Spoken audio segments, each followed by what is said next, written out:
Сөз айтайын ақпаннан, сырдағы құба ақталдан. Ақпан деген ауылым аумайтын басқа бақ қонған. Қарсыластары ақпаннан табанға түсіп тапталған. Неше түрлі халыққа ерлігі артық мақталған. Ғұмыры тәмам болғанша жері жоқ жаудан тоқталған. Ақын шежіреші Ыбырайым Құлбайұлы осылайша Ақпан ауылын сипаттайды. Рубасы Ақпанның өзі Алтарыс Келімбердінің ішінде айтулы батыр ұста, құралайды көзге атқан мерген деген аңыздармен есте сақталған. Ақпан ұрпақтары арасынан талай ұста шеберлер шыққан, жаугершілікте сарбаздарды қару-жарақпен қамтамасыз етіп тұрған. Аңызда Ақпанның ұста дүкенінде өзі жоқта көрігі гуілдеп, балғасы төске соғылып дыбыс шығаратын болған деседі. Және ел аузында мынадай аталы сөзде сақталған. Бұл ауылда келіндер босанғанда, Ақпанда ұл туса, темірге күн туады дей бер. Мінекей осындай әрі батыр, әрі шебер атадан өрбіген ұрпақ қандай болмақ.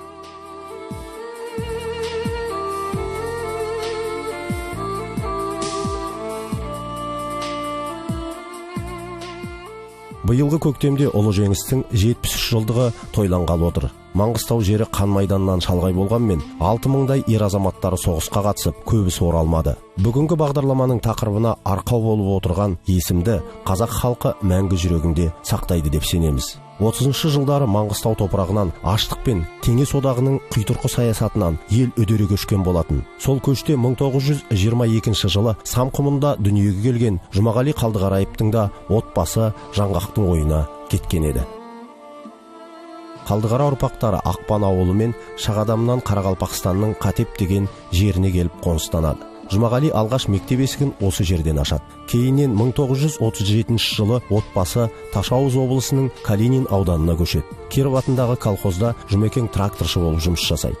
Соғыс кезінде колхоз жылқыларын Шаржау қаласына айдасып апарады. Сол кезде Жұмағали ұйымдасып жатқан ерікті әскери топқа арыз беріп, 1941 жылы майданға аттанып кете барады.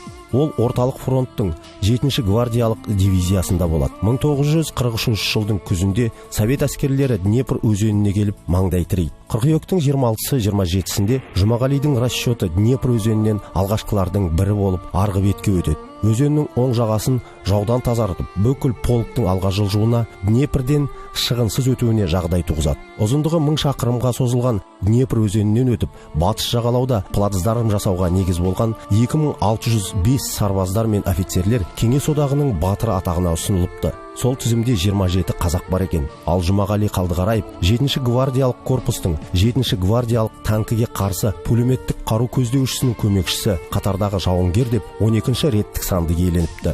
Бұл жоғарғы награданы 1944 жылдың 15 қаңтарында иеленгенмен алып үлгермейді. Қаңтар айының 26-сында Белоруссияның Мозыр қаласын азат етудегі ауыр шайқаста Жұмағали батыр ерлікпен қаза табады. Батырдың денесі Мозыр қаласындағы бауырластар зиратына жерленеді.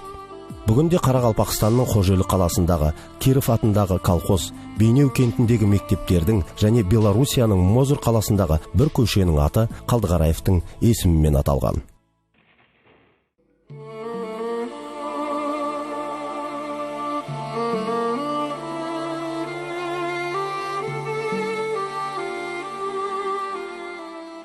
Ақпан ата ұрпақтары ұлы жеңістің 72 жылдығы қарсаңында 2017 жылы Кеңес одағының батыры Маңғыстаулық Жұмағали Қалдығараев атамызды ұлықтау мақсатында Беларусь Республикасындағы Гомель ауданының Мозыр қаласына автошеру ұйымдастырды. Автошеру Ақтау қаласынан бастау алып, Форт Шевченко, Жаңаөзен қалалары мен Бейнеуде жалғасын тапты. Автошеруге Жұмағали Қалдығараев атамыздың жақын туыстарымен қатар өлкемізге белгілі қоғам қайраткерлері барлығы 20-ның үстінде азаматтары аттанады. Батырын іздеу, ерлікті іздеу, ол елдіктің белгісі. Ұлттық сананың оянғаны, ұлттық салт дәстүрімізді, ұлттық құндылықтарымызды іздеу. Мұның бәрі болашақ үшін керек. Өткенді еске алу, өткен ата-бабалардың қадір қасиетін білу, оны ұрпаққа жалғау, кез келген ел болам деген халықтың бірінші міндеті. Себебі ұрпақ сабақтастығы, бабалардың өнегесі мен ұрпаққа қалдырған аманаты, ол ұрпақ үшін ең құнды руханияттық байлық. Бүгінгі шарада осы игі шараның бір тармағы Қалдығараев сияқты батыр перзентін халық іздеп бара жатыр. Оның басына барып, тәу етіп, дұға қылып, батырдың рухын ризалап, еліне, халқына, оның топырағын алып келмекші. Маңғыстаудың топырағын апарып сол жерге салмақшы. Осының бәрі жастарға өнеге, ертеңгі өсіп келе жатқан өскелең жастар осылай атадан не көрсе, бала соны жасайды, әкеден не көрсе, бала соны жасайды. Сондықтан бүгінгі ұрпақтың алдында аға ұрпақ өзінен бұрынғы баба ұрпақты, ата ұрпақты, әке ұрпақты іздеп жатса, ертеңгі ұрпақ та бүгінгі ұрпақты, бүгінгі әкелерді, бүгінгі аталардың, бүгінгі мынау азаматтардың ел үшін, халық үшін жасаған иелікті ісін ертең дәріптейтін болады, соларды өзінен кейінгі ұрпаққа жалғайтын болады. Сондықтан мынау ұлы сапар баршамызға ортақ, баршамыз үшін қуанышты, баршамыз үшін тарихи мәні бар үлкен шара. Баянды болсын. Қазақта небір батырлар бар, небір елеулі ерлер бар, солардың бәрін дәл осылай құрметтеп, біздің өз жерімізден, Маңғыстау түбегінен шыққан батырларды, оларды да кезең-кезеңімен, кезек-кезегімен осылай дәріптеп, ұрпақтың есіне салып отыруымыз керек. Мен өзім Қуанғалидан қалған жалғыз қыз, әкем 51 жасында перзенттен мені көрген екен. Анамнан 6 айлығымда қалып, Батыр Жұмағалидың емген емшегін мен де еміп, 1 жасымнан 9 жасқа дейін 90-дағы Мәриям анамыздың емшегін 1 жастан 9 жасқа дейін еміппін. Әжеміз 99 жасында дүниеден өтіпті. Әкем Қуанғали әжем қайтқаннан кейін ауырлықты көтере алмады ма, жалғыз қалдым деді ма, жалғыз қызды қалай бағам деді ма. 2 жылдан кейін әкем Қуанғалида дүниеден өтеді. Әжесі деген деп отырғанымыз батырдың анасы, менің әжем Мәриям Қалдығарайба болып жазылады ол кезде. Сол әжем еміреніп мені бауырына басқан кезде Алланың, Құдайдың құдіреті шығар, Алланың бұйрығымен қатып қалған тас емшегі бұлақтай болып ағып, әлде жаңа Жұмағали көз алдында Жұмағалидан қапыда айырылып қалғасын, жалғыз тұқымынан қалған жалғыз қыз ғой, әкем де 51 жасқа дейін перзент көрмей жүргеннен кейін жалғыз қыз ғой деп еміренді ма, осылай болған екен. Ол біреу айтса, біреуге айтсаң, ол адам сенгісіз жағдай. 90-дағы анадан қалай сүт шығады деп ойлап та қалуыңыз мүмкін. Осыны көрген Бейнеу кентіндегі ақсақалдарымыз әлге дейін шүкір бар. Бауырларымның бәріне рахмет айтқым келеді. Ақпан бауырларымның бәрі аман болсын, Маңғыстау халқым аман болсын, тілеп атқан Ақжол баталары қабыл болып, елге аман сау оралғаймыз. 1967 жылы әкем Қуанғали Батыр ағамның Жұмағали Қалдықарайыптың басына барып, топырағын алып келген екен. Арадан 50 жыл өткенде, мына жас ұрпақ өркен өсіп, Ақпан бауырларымыз міне бүгін жолға шыққалы отыр. Бәріне де сәт сапар тілеймін. Ұлы Отан соғысында бар күшін, жігерін, отан үшін аямай қасықтай қаны қалғанша шайқасқан арыстарды халқымен қайта қауыштыру ұрпақ үшін ұлы мұрат. Сонымен сабақ тине сәтімен дегендей, Маңғыстаулық 22 азамат автобуспен 4500 шақырым жүріп, Беларусь жеріне жетті. Маңғыстаулықтар Минск қаласында Ұлы Отан соғысында қаза тапқан қазақстандықтарға арналған митингке қатысып, ескерткішке гүл шоқтарын қойды.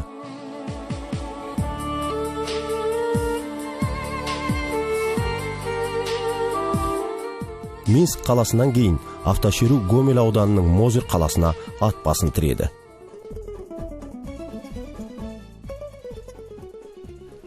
Добро пожаловать, гости дорогие, в исторический центр нашего города, Мозырский замок. К вашим услугам башни, смотровые площадки замка, игра мудрецов древности, ростовые шахматы, ну и, конечно же, к вашим услугам наше радушие.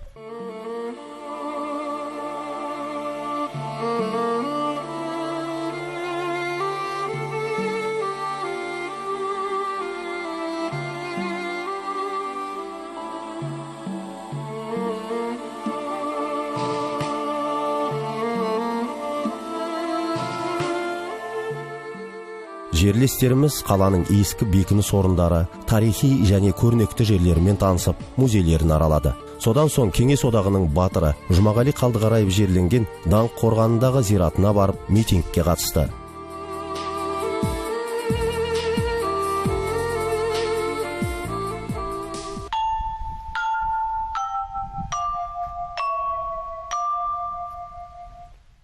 Здесь, на этом памятном месте, захоронены воины-освободители, среди которых Жумагали Қалдықараев, казах, герой Советского Союза. И для нас особенно почетно, что на сегодняшнем мероприятии присутствует делегация из Дружественной Республики Казахстан. Память вечна. Мы будем чтить подвиг вашего земляка, отдавшего свою жизнь за освобождение нашей земли. Дорогие друзья, в этот знаменательный день позвольте поздравить вас с 72-й годовщиной Великой Победы.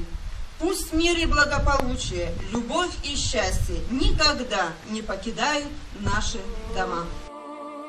Жұмағали батырдың туған жері Маңғыстаудан әкелген бір уыс топырақ пен бір топ жусан зиратына қойылды.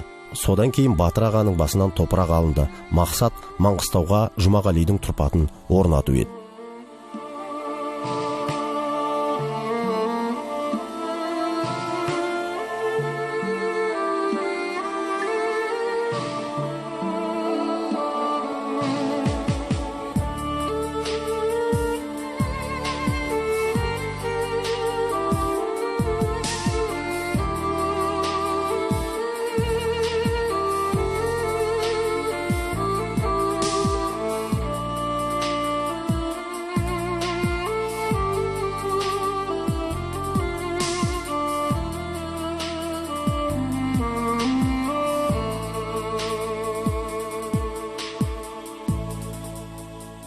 Біздің Жұмағали Қалдықараев ағамыз туралы айтатын болсақ, бұл кісі 22 жасында 1944 жылы Днепр өзенінен өтер кезде фашист басқыншыларына қарсы үлкен соғыста ерлік көрсетті.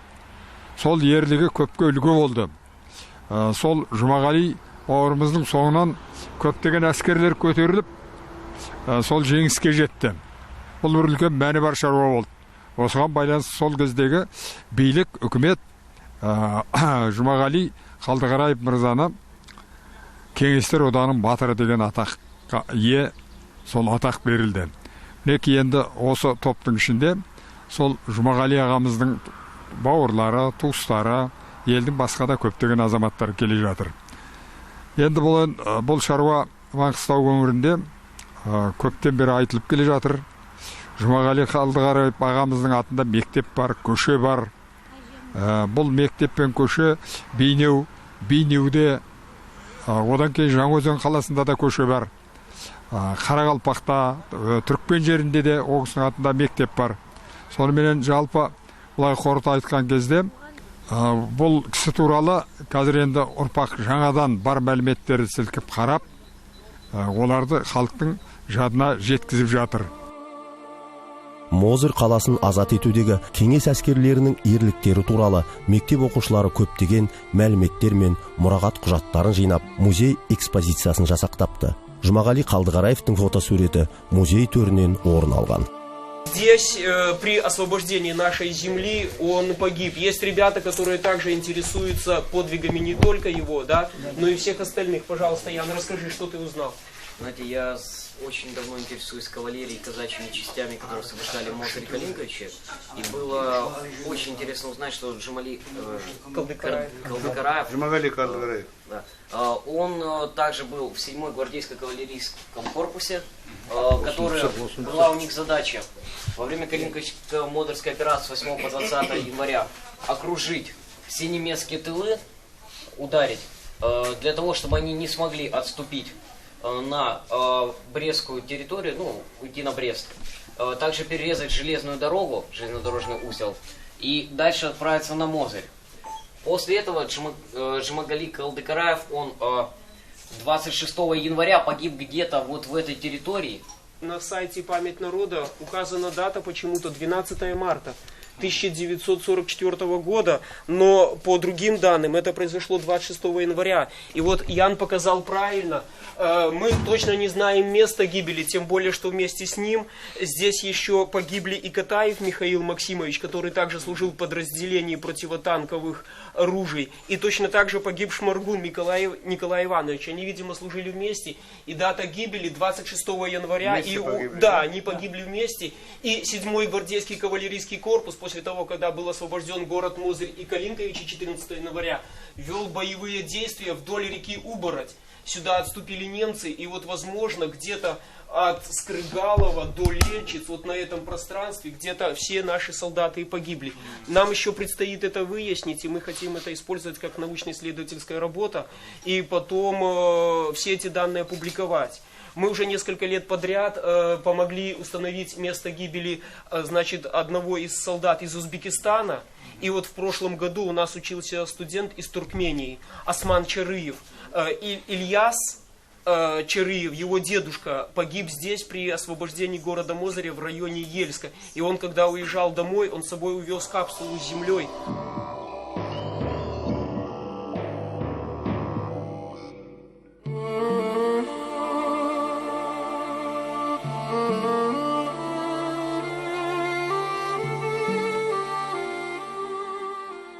Жеңіс мерекесі белорустар үшін қасиетті күн саналады. Өйткені Ұлы Отан соғысы кезінде халқының 1/3 айырылды. Талай деревнялары отқа оранды. Сондықтан да Беларусь халқы жеңіс күні мерекесін өткізуге айрықша көңіл бөледі. Беларусь жерін азат етуде 84 қазақстандық жауынгер қаза болған. Солардың қатарындағы Жұмағали Қалдығараевтың рухына бағышталған былтырғы шара Шопан ата зираты маңындағы жерге топырағын жерлеумен аяқталды. Биыл 2018 жылы Қалдығараевтың тұрпатына күмбез салынып, ас садақа беріліп, ұлы жеңістің 73 жылдығы аясында бірнеше шаралар ұйымдастырылмақ. Қан майданда мерт болған Жұмағалидай батырлар ерлігі қаншама жыл өтсе де ұрпақтың жадында мәңгі сақталады.